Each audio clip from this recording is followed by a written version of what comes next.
Good evening प्यारे बच्चों। तो कैसे हैं आप लोग? आशा करता हूं कि आप लोग काफ़ी अच्छे होंगे। आज मैं फिर से आप सभी को अर्थशास्त्र पढ़ाने के लिए आया हूं। अर्थशास्त्र का यह हमारा दूसरा क्लास है। पहले क्लास में मैंने आप सभी को बताया था कि आपको इकोनॉमिक्स में कौन सा बुक खरीदना है। NCERT बुक के बारे में मैं बताया था कि अर्थशास्त्र में कितने NCERT के बुक हैं, आपको कौन सा खरीदना है, NCERT खरीदना है कि SPPD खरीदना है। इस प्रकार से जो भी जानकारी है मैंने आपको पहले क्लास में दिया। आज हमारा दूसरा क्लास है अर्थशास्त्र का। इस दूसरे क्लास में आज हम आप सभी को बताएंगे अर्थशास्त्र का क्या अर्थ होता है, अर्थशास्त्र की परिभाषा क्या है, ठीक है, आर्थिक क्रिया क्या है तथा आर्थिक क्रिया के विभाजन के बारे में आप सभी को बताएंगे। कुल मिलाकर के कहें तो अर्थशास्त्र का आज मैं आप सभी को बेसिक जानकारी दूंगा और बेसिक जानकारी देने के साथ ही जो हमारा बेसिक क्लास है वो बेसिक क्लास में आज ही समाप्त कर दूंगा। उसके बाद मैं आपको प्रथम अध्याय को प्रारंभ कर दूंगा। लेकिन प्यारे बच्चों, इस बेसिक क्लास को आपको नहीं छोड़ना है, क्योंकि बेसिक क्लास से भी आपके प्रश्न एग्जाम में आते हैं। इसलिए मैं बेसिक क्लास को काफ़ी अच्छे से बताऊंगा और आपको ये भी बताऊंगा कि किस प्रकार से प्रश्न आपके एग्जाम में पूछे जाएंगे, ठीक है। तो प्यारे बच्चों, क्लास को प्रारंभ करने से पहले मैं आप सभी को बताना चाहूँगा कि यदि आपने अभी तक हमारे पेड कोर्स को ज्वाइन नहीं कर रखा है तो आप अवश्य रूप से ज्वाइन कर लें। पूरे साल भर का मात्र आपको 1500 फी आपको लगेंगे, जिसमें सभी विषय चैप्टर वाइज पढ़ाए जाएंगे, चैप्टर वाइज नोट्स दिए जाएंगे। अक्टूबर में कोर्स को समाप्त करने के बाद निःशुल्क गैस क्वेश्चन दे करके रिवीजन भी कराए जाएंगे। तो यदि आप हमारे पेड कोर्स में ज्वाइन करना चाहते हैं तो आपको बस एक कॉल करना है। हमारा नंबर है 70 61 50 45 52। इस नंबर पे कॉल करके आपको जान लेना है कि आपको किस प्रकार पेड कोर्स में ज्वाइन होना है, ठीक है। तो प्यारे बच्चों, अब हम आते हैं अपने टॉपिक पे। हमारा टॉपिक है अर्थशास्त्र, ठीक है प्यारे बच्चों। अब हम इस अर्थशास्त्र में सबसे पहले हमें क्या देखना है प्यारे बच्चों? तो हमें देखना है अर्थशास्त्र का अर्थ देखना है, ठीक है प्यारे बच्चों। अब देखिए, अर्थशास्त्र ये जो शब्द है अर्थशास्त्र, जिसे हम अंग्रेजी में इकोनॉमिक्स कहते हैं, आप सभी को तो पता ही होगा, ठीक है। अर्थशास्त्र ये जो शब्द है संस्कृत के दो शब्दों से मिलकर के बने हैं। संस्कृत का शब्द है, पहला शब्द हो गया अर्थ और दूसरा शब्द आपका हो गया शास्त्र, ठीक है। पहला शब्द क्या हो गया? अर्थ हो गया और दूसरा शब्द हो गया शास्त्र हो गया। यदि मैं अर्थ की बात करूं तो अर्थ का मतलब होता है धन। क्या मतलब होता है प्यारे बच्चों? धन। जबकि शास्त्र का मतलब होता है अध्ययन करना, ठीक है, या वर्णन करना, इनके संदर्भ में बात करना, विचार विमर्श करना, ठीक है। अर्थात अध्ययन करना, वर्णन करना, विचार विमर्श करना, बातचीत करना, जो भी कुछ है वो शास्त्र का आपका मतलब होता है। कुल मिलाकर के कहिए कि शास्त्र जो है वो व्याख्या करता है। किस चीज़ का भाई व्याख्या करेगा? तो धन का करेगा। अर्थात हम कह सकते हैं कि धन का अध्ययन करना, धन के बारे में बतलाना, धन का वर्णन करना, धन के बारे में बातचीत करना ही आपको क्या कहलाता है प्यारे बच्चों? तो आपको अर्थशास्त्र कहलाता है, ठीक है। अर्थात हम कह सकते हैं अर्थशास्त्र वह सामाजिक विज्ञान है जिसके अंतर्गत हम लोग धन का क्या करते हैं? तो धन का अध्ययन करते हैं, ठीक है। तो यहाँ तक तो हमारा जो रहा क्या रहा, वो तो अर्थशास्त्र का अर्थ रहा। अब यहाँ पर आता है कि सर आपने अर्थशास्त्र का तो अर्थ बता दिए, अब परिभाषा इनका क्या होगा, ठीक है। तो प्यारे बच्चों, जो हमारा अर्थशास्त्र है, अर्थशास्त्र के यदि मैं परिभाषा की बात करूं तो परिभाषा के संदर्भ में अनेक विद्वानों का अलग अलग मत है। क्या है? तो अनेक विद्वानों का अलग अलग मत है, ठीक है। और अर्थशास्त्र का जो परिभाषा है, इस परिभाषा को 5 वर्गों में बांटा गया है। कितने वर्ग में? तो 5 वर्गों में अर्थशास्त्र का परिभाषा को बांटा गया है, ठीक है। तो हमें क्या करना है कि इन 5 वर्गों को देख लेना है। इन 5 वर्गों से आपके एग्जाम में वस्तुनिष्ठ प्रश्न को पूछे जाते हैं, ठीक है प्यारे बच्चों। तो हम क्या करते हैं, हम सर्वप्रथम बोर्ड को साफ कर देते हैं और साफ करने के बाद लिख देते हैं, ठीक है। अर्थशास्त्र की परिभाषा सर्वप्रथम मैं आपको लिख देता हूं कि एडम स्मिथ के द्वारा क्या है, ठीक है, मार्शल जी के अनुसार क्या है, ठीक है, सभी के अनुसार आपका अलग अलग मत है। चलिए लिखिएगा आप लोग, अर्थशास्त्र की परिभाषा सबसे पहला, ठीक है, धन संबंधी। अब ये जो वर्ग है यही वर्ग आपको विचारधारा भी कहलाता है। क्या कहलाता है? विचारधारा, ठीक है। तो धन संबंधी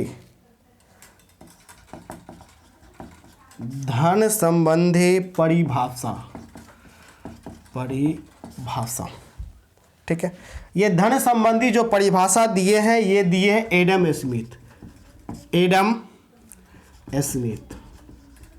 ठीक है।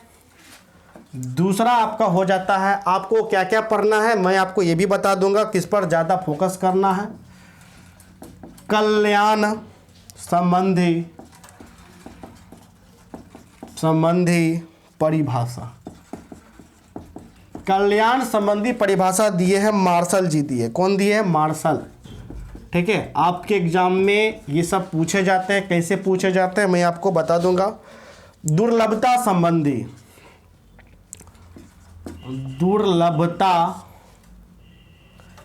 या देखिए दुर्लभता का मतलब होता है सीमित साधन, इसलिए मैं आपको लिख देता हूं दुर्लभता या सीमित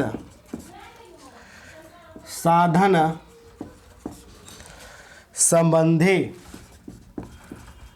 संबंधी विचारधारा, ठीक है। ये दिए हैं रॉबिन्स, ठीक है, संबंधी परिभाषा। दुर्लभता या तो रहेगा दुर्लभता संबंधी परिभाषा या सीमित साधन संबंधी परिभाषा। यह परिभाषा दी है रॉबिन्स ने। कौन दिए हैं? रॉबिन्स, ठीक है। आप यदि 11th में अर्थशास्त्र पढ़े होंगे तो ये सभी आपको पता होगा, ठीक है। 11th का ये सब पूरा है। आवश्यकता संबंधी, आवश्यकता विहीनता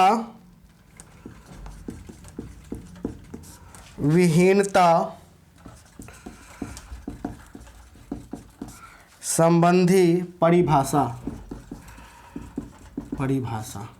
ये कौन दिए हैं? ये दिए जेके मेहता, ठीक है, जेके मेहता। अब लास्ट है पांचवा हमारा है आधुनिक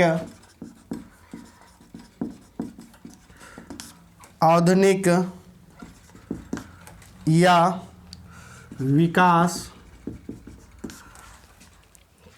केंद्रित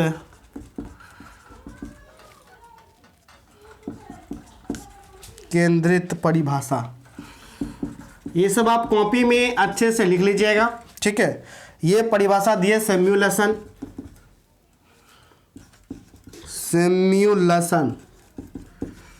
ठीक है।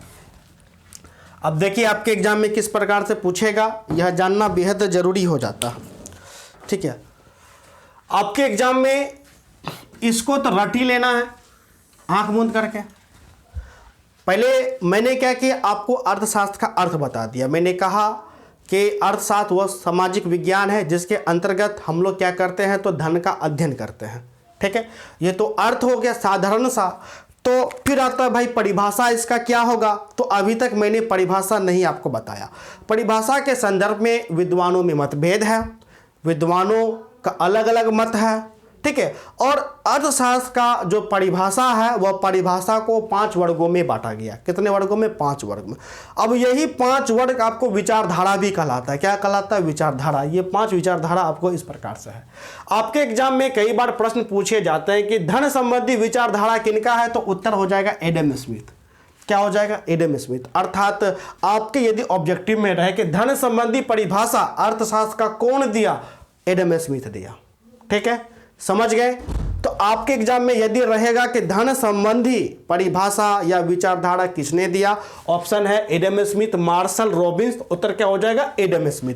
ये आपके एग्जाम में कई बार प्रश्न पूछे जाते हैं, इसको घूर करके पी जाइएगा, ठीक है। ये सभी का सभी 11th का।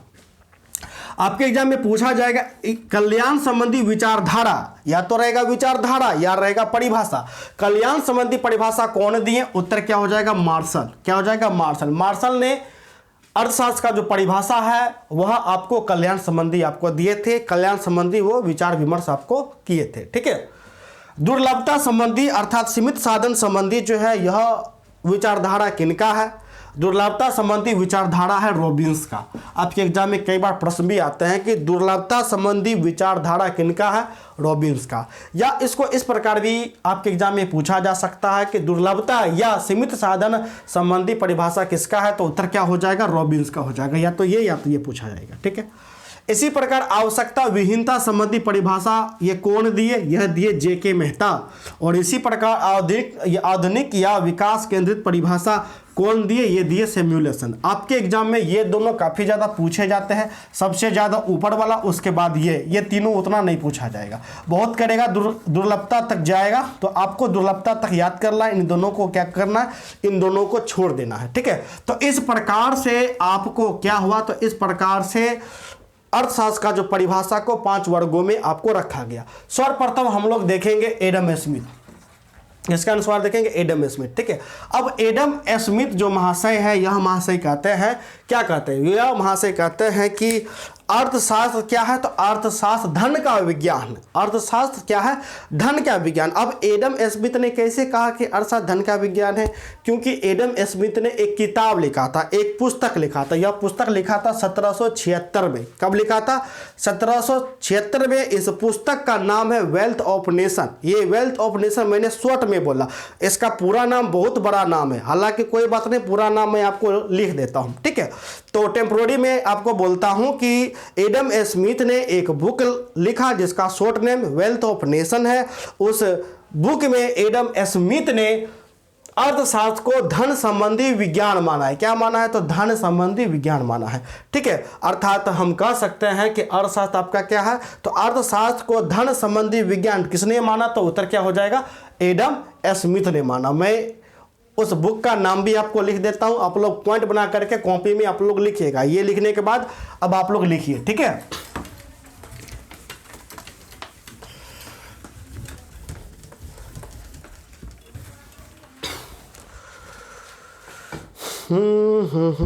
समझ में आ रहा है कि नहीं आ रहा है? प्यारे बच्चों कमेंट करके आप लोग जवाब दीजिएगा कि समझ में आ रहा है कि नहीं आ रहा। ठीक है। अब धन संबंधी परिभाषा, तो प्यारे बच्चों धन संबंधी जो परिभाषा है, धन संबंधी परिभाषा कौन दिए हैं? वो दिए हैं एडम स्मिथ। एडम स्मिथ कैसे दिए? क्योंकि एडम स्मिथ ने एक बुक लिखा था। ठीक है। तो धन संबंधी, कॉपी में लिख लीजिएगा, धन संबंधी परिभाषा। ये पीडीएफ फाइल भी मैं पेड कोर्स वाले बच्चे को मैं दे चुका हूं। किसका है? Adam Smith. अब एडम स्मिथ महाशय जो है, इनके अनुसार इन्होंने धन संबंधी परिभाषा आपको दिया है। ठीक है। इन्होंने क्या किया? एडम स्मिथ ने 1776 ईस्वी में क्या लिखा? एक पुस्तक लिखा। उस पुस्तक का नाम था, ठीक है, एन इंक्वायरी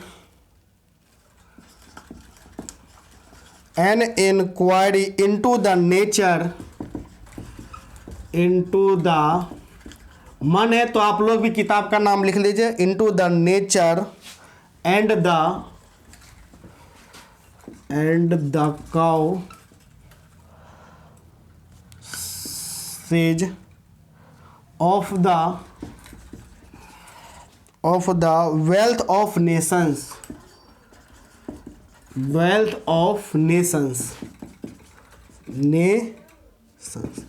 इतना बड़ा किताब का नाम हो गया अंग्रेजी में। ठीक है। इसको इतना बड़ा किताब का नाम, इसी किताब में एडम स्मिथ ने ये जो अर्थशास्त्र है उनको धन संबंधी आपको परिभाषा दिया है। ठीक है। धन संबंधी विज्ञान माना है। इसका जो हिंदी रूपांतरण अर्थ आता है, वो हिंदी रूपांतरण अर्थ है, ये भी लिख लीजिएगा। इसका मतलब राष्ट्र के धन के स्वरूप तथा कारणों की खोज, कारणों की खोज, ये इस किताब का हिंदी नाम हो गया। ठीक है, इसी बुक में जो है, इस बुक के कारण जो है, इस बुक बिंदु का जो केंद्र बिंदु था वो केंद्र बिंदु क्या था? धन था। इसलिए एडम स्मिथ ने अर्थशास्त्र को धन का विज्ञान माना। किसका विज्ञान माना? तो धन का विज्ञान। अब धन का विज्ञान कौन माना भाई? तो यह माना एडम स्मिथ ने माना। ठीक है, कैसे माना? क्योंकि उन्होंने 1776 में एक बुक लिखा था, जो बुक था वेल्थ ऑफ नेशन। शॉर्टकट में आपको बोलना है कि वेल्थ ऑफ नेशन, पूरा नाम इतना। ठीक है, इसी के आधार पर, इस बुक के ही आधार पर एडम स्मिथ को अर्थशास्त्र का क्या कहा जाने लगा? तो फादर आप कहलाए इसी बुक के आधार पर। फादर मतलब जनक, यानी पिता। ठीक है, अर्थात हम कह सकते हैं कि अर्थशास्त्र के जनक कौन? तो अर्थशास्त्र के जनक हो गए एडम स्मिथ। कौन हो गए? Adam Smith. एडम स्मिथ भाई जनक कैसे हो गए? क्योंकि उन्होंने 1776 में एक किताब लिखा जिनका नाम था an inquiry into the nature and the causes of the wealth of nation, जिसमें धन का जिक्र था। इसलिए उन्होंने धन का विज्ञान माना। इस कारण वे अर्थशास्त्र के जनक कहलाए। क्या कहलाए? जनक। आप लोग पॉइंट बना करके लिख लीजिएगा कि अर्थशास्त्र के जनक कौन? तो एडम स्मिथ। ठीक है, ये आपके एग्जाम में कई बार प्रश्न पूछा जाता है कि अर्थशास्त्र के जनक कौन? तो एडम स्मिथ। ठीक है, तो यहाँ पर जो भी हम देखे हैं वह धन संबंधी परिभाषा जो देखे हैं वह आपका एडम स्मिथ का देखे हैं। ठीक है, अब हम एक कॉमन परिभाषा देखते हैं कि आखिर अर्थशास्त्र का, यदि कॉमन परिभाषा की बात करें तो अर्थशास्त्र क्या है, उनका परिभाषा क्या होगा? तो प्यारे बच्चों, अर्थशास्त्र के अंतर्गत हम लोग क्या करते हैं? हम लोग खास करके उत्पादन, उपभोग और वितरण का, इन तीनों का ही अध्ययन करते हैं। किनका? उत्पादन, उपभोग और वितरण, इन तीनों का अध्ययन करना ही आपको क्या कहलाता है? अर्थशास्त्र कहलाता है। ठीक है, अर्थशास्त्र का काम है। तो ये भी आप लोग नोट करके लिख लीजिएगा।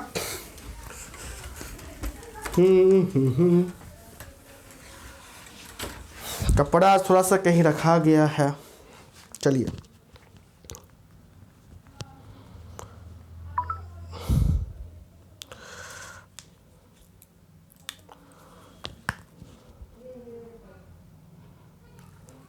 अर्थशास्त्र की परिभाषा, कॉमन परिभाषा। अर्थशास्त्र वह सामाजिक विज्ञान है जिसके अंतर्गत वस्तुओं और सेवाओं के उत्पादन, वितरण और उपभोग का क्या किया जाता है? तो अध्ययन किया जाता है। आप लोग कॉपी में नोट करके लिख लीजिएगा। ठीक है, या मन है आप लोग इस प्रकार से लिखिए, अर्थशास्त्र की परिभाषा। अर्थशास्त्र सामाजिक विज्ञान की वह शाखा है जिसके अंतर्गत वस्तुओं और सेवाओं के उत्पादन, वितरण और उपभोग का अध्ययन किया जाता है। किसका अध्ययन किया जाता है? उत्पादन, उपभोग और वितरण, यही तीनों का क्या किया जाता है? तो आपको प्यारे बच्चों अध्ययन किया जाता है। यह परिभाषा कॉपी में मन है तो नोट करके लिख लीजिएगा। हालांकि परिभाषा आपके एग्जाम में कभी पूछता नहीं है। ठीक है, चलिए नेक्स्ट हम लोग आते हैं आर्थिक क्रिया पे। नेक्स्ट पॉइंट है हमारा आर्थिक क्रिया। ठीक है, अब यहां से आपको लघु प्रश्न बनना क्या हो जाएगा? तो प्यारे बच्चों, यहां से आपको लघु प्रश्न बनना आपके एग्जाम में प्रारंभ हो जाएगा आर्थिक क्रिया से। अब यहां पे प्रश्न आता है कि आखिर आर्थिक क्रिया क्या है? क्रिया, तो सबसे पहले हम लोग देखेंगे क्रिया मतलब काम करना। तो भाई काम जब करेंगे तो इसमें क्या आना चाहिए? आर्थिक मतलब क्या? अर्थ आना चाहिए। क्या आना चाहिए? अर्थ मतलब क्या आएगा? तो धन। अर्थात वह क्रिया जिससे धन का सृजन हो, जिससे धन आए, वही क्रिया क्या कहलाएगा? तो आर्थिक क्रिया कहलाएगा। ठीक है, यानी कि आर्थिक क्रिया उस क्रिया को कहेंगे जिस क्रिया के करने से आपको क्या प्राप्त हो? तो धन प्राप्त हो। ठीक है, अब जो धन आपको प्राप्त होगा उस धन का आप क्या करेगा? तो यहां पर प्रश्न आता है कि आखिर हम लोग आर्थिक क्रिया क्यों करते हैं? तो आर्थिक क्रिया आप क्यों करिएगा? आप ही प्रश्न खुद से पूछिए कि आप आर्थिक क्रिया क्यों करेंगे? क्योंकि आप अपनी आवश्यकता का पूर्ति करना चाहते हैं। क्या करना चाहते हैं? पूर्ति करना चाहते हैं। तो मानव अपनी आवश्यकता की पूर्ति करने के लिए वह क्या करता है? वह आर्थिक क्रिया करता है। अब आर्थिक क्रिया के बदले में जो धन मिलता है, उस धन से मानव अपनी क्या करता है? अपनी आवश्यकता को पूर्ति कर लेता है। तब अब जो आवश्यकता को जो पूर्ति कर पाता है आर्थिक क्रिया के कारण, तो आर्थिक क्रिया जो वह करता है, तो वह जो करता है तो उसके लिए सीमित साधन होता है। क्या होता है? उसका जो साधन होता है वह साधन आपको सीमित होता है। ठीक है। तो आर्थिक क्रिया वह क्रिया है जिससे मानव अपनी आवश्यकताओं की संतुष्टि के लिए आपको सीमित साधन के माध्यम से क्या करते हैं? तो करते हैं, जिससे वे क्या प्राप्त करते हैं? तो वे आपको धन प्राप्त आपको करते हैं। ठीक है। आम भाषा में कहिए, आर्थिक क्रिया वह क्रिया है जिससे क्या प्राप्त होता है? तो प्यारे बच्चों, आपको धन प्राप्त आपको होता है। ठीक है। एग्जाम्पल के लिए इस प्रकार से भी आप समझ सकते हैं। मैं आपको कुछ तालिका बना देता हूं, 1 मिनट थोड़ा सा।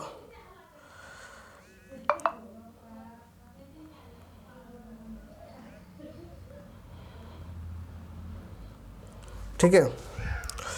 मानवीय आवश्यकता इस प्रकार से बना लीजिए, मानवीय आवश्यकता। ठीक है। ये हो गया। एक मिनट थोड़ा सा मोबाइल को फ्लाइट मोड कर देते। मानवीय आवश्यकता, इसको पूर्ति, यह पूर्ति कैसे होगा? धन से होगा। ठीक है। धन कैसे प्राप्त होगा? तो क्रिया से। ठीक है। यानी कि जो हम क्रिया करेंगे और जिस क्रिया के करने से धन प्राप्त होगा, उस धन का हम क्या करेंगे? जो भी आवश्यकता है उस आवश्यकता को पूर्ति करेंगे। तो यही क्रिया आपको क्या कहलाएगा? तो प्यारे बच्चों, यही क्रिया आपको आर्थिक क्रिया आपको कहलाएगा। ठीक है। अर्थात आर्थिक क्रिया का परिभाषा आपको किस प्रकार से देना है? तो देखिए, उस क्रिया को आर्थिक क्रिया कहते हैं जिसका संबंध मानवीय आवश्यकता को संतुष्टि करने के लिए सीमित साधनों के उपयोग से होता है। किसके उपयोग से होता है? तो सीमित साधनों के उपयोग से। अर्थात आप जो भी क्रिया करेंगे उसके लिए आपका पास जो साधन जो होता है, वह साधन क्या होता है? साधन आपका सीमित होता है। उस साधन के आधार पर वह आप आर्थिक क्रिया कर पाते हैं और आर्थिक क्रिया से धन का क्या कर पाते हैं? तो सृजन आप कर पाते हैं। ठीक है। अब देखिए, अब आर्थिक क्रिया को कितने भागों में बांटा गया है? तो आर्थिक क्रिया का भाग नहीं, यदि मैं आर्थिक क्रिया के प्रकार की बात करूं, ठीक है, तो आर्थिक क्रिया को मुख्य रूप से आपके 4 प्रकार होते हैं। ठीक है। कितने प्रकार होते हैं? 4 प्रकार।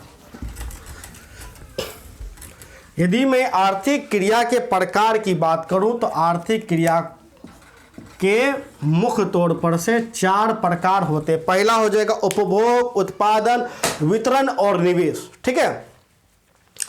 उपभोग, उत्पादन, वितरण और चौथा क्या हो जाएगा? निवेश। वितरण आपको 2 भाग में बंट जाता है। एक आपका हो जाता है वस्तु कीमत निर्धारण, वस्तु कीमत निर्धारण, और दूसरा आपका हो जाता है साधन कीमत निर्धारण। ठीक है। अब देखिए, अब आर्थिक क्रिया के यदि मैं प्रकार की बात करूं तो आर्थिक क्रिया के आपको मुख्य तौर पे 4 प्रकार होते हैं। पहला उपभोग, दूसरा उत्पादन, तीसरा वितरण और चौथा क्या? निवेश। ठीक है। अब देखिए, उपभोग से तात्पर्य होता है कि जो मानव क्या करता है तो उसका उपभोग कर पाता है। अर्थात भोजन का हम लोग जैसे क्या कर पाते हैं? तो उसका उपभोग करते हैं। जैसे कपड़ा खरीदते हैं तो उसका क्या कर देते हैं? पहन करके उपभोग है ना करते हैं। ठीक है। तो उपभोग का तात्पर्य भोजन करने से, कपड़ा को पहनने से, इस प्रकार से होता है। ठीक है। अब उपभोग से ही हमें क्या पता चलता है? कि मांग पता चल पाता है। क्या? तो मांग पता चल पाता है कि कितना उसका उपभोग है। ठीक है। एग्जाम्पल के लिए 10 लड़का है, ठीक है, 10 लड़का है और 10 का 10 लड़का पेन खरीदना चाहता है और मेरे पास मात्र 5 पेन है, तो हम तो मात्र 5 ही लड़के को पेन दे पाएंगे, तो 5 और घट रहा है कि नहीं घट रहा है, इसलिए मांग मेरा कितना हो जाएगा, 5 मेरा मांग हो जाएगा। तो उपभोग से ही हमें मांग का पता चल पाता है। तो जितना मांग होता है उसका उतना क्या हो पाता है, तो उसका उतना उत्पादन होता है। क्या होता है, उसका उतना उत्पादन होता है। उत्पादन होने के बाद हम लोग क्या करते हैं, तो हम लोग इसका निवेश करते हैं, सॉरी इसका वितरण कर पाते हैं, यानी कि उसको बेच पाते हैं, ठीक है। अब निवेश का यहां तात्पर्य होता है कि जो कि भविष्य में, भविष्य को देखते हुए किसी जगह पूंजी को क्या किया जाता है, तो निवेश किया जाता है। जैसे कोरोना को देखते हुए हमें लगता है कि नहीं कोरोना आगे भी रहेगा, इसलिए मैंने मास्क का फैक्ट्री मैंने डाल दिया, सैनिटाइजर का फैक्ट्री है ना डाल दिया, उसमें मैंने पैसा फंसा दिया, निवेश कर दिया। अब जो पैसा फंसाया है तो वो तो 1 साल बाद रिजल्ट हमको देगा, मशीन स्थापित होगा, फिर कारखाना चलेगा, फिर उत्पादन होगा, फिर उसका वितरण होगा, फिर जाकर के हमको प्रॉफिट निकलेगा कि नहीं निकलेगा, इसका कोई गारंटी आपको नहीं है, ठीक है। तो इस प्रकार निवेश का मतलब होता है पूंजी फंसाने से, ठीक है। तो आर्थिक क्रिया के आपको 4 प्रकार हो गए। यदि मैं आर्थिक क्रिया की मैं बात करूं तो आर्थिक क्रिया की यदि मैं बात करूं तो देखिए आपको सन 1933 में, कितना 1933 में रेगनर जी ने आर्थिक क्रिया को कितने भागों में बांटा, 2 भागों में आपको बांटा। एक व्यष्टि और दूसरा क्या समष्टि, एक व्यष्टि और दूसरा क्या समष्टि। व्यष्टि वह होता है जिसके अंतर्गत हम लोग छोटी छोटी इकाइयों का क्या करते हैं, तो प्यारे बच्चों अध्ययन करते हैं, ठीक है, छोटी छोटी इकाइयों का अध्ययन करते हैं। जबकि समष्टि वह होता है कि जिसके अंतर्गत हम लोग बड़े पैमाने पर अध्ययन करते हैं, ठीक है। एक साइड हो गया व्यष्टि और दूसरा साइड मेरा क्या हो गया, समष्टि, ठीक है। तो व्यष्टि और समष्टि कहाँ से आया प्यारे बच्चों, तो व्यष्टि और समष्टि जो है आपको रेगनर जी ने क्या किए थे, रेगनर जी ने 1933 ईस्वी में आर्थिक क्रिया को ही कितने भागों में आपको बांटा, तो 2 भागों में आपको बांटा, ठीक है। एक व्यष्टि में और दूसरा क्या, तो दूसरा आपको समष्टि में। व्यष्टि के अंतर्गत हम लोग क्या करते हैं, तो छोटी छोटी इकाइयों का अध्ययन करते हैं, जैसे प्रति व्यक्ति आय, प्रति व्यक्ति कर, एक फॉर्म, यानी छोटे पैमाने पर अध्ययन करेंगे तो वह व्यष्टि के अंतर्गत होगा, बड़े पैमाने पर अध्ययन करेंगे तो आपको समष्टि के अंतर्गत होगा। जैसे प्रति व्यक्ति आय, प्रति व्यक्ति आय ये मेरा क्या हो गया, व्यष्टि। यदि मैं कुल आय की बात करूं, कुल आय, तो ये मेरा क्या हो गया, समष्टि, ठीक है।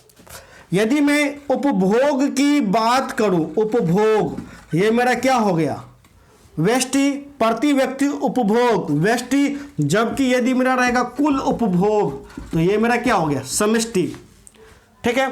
यदि मेरा रहेगा उत्पादन, प्रति व्यक्ति उत्पादन, तो उत्पादन मेरा ये किधर हो गया, व्यष्टि के अंतर्गत। यदि रहेगा कुल उत्पादन अर्थात बड़े पैमाने पर उत्पादन, तो ये मेरा किसके अंतर्गत होगा, समष्टि के अंतर्गत होगा।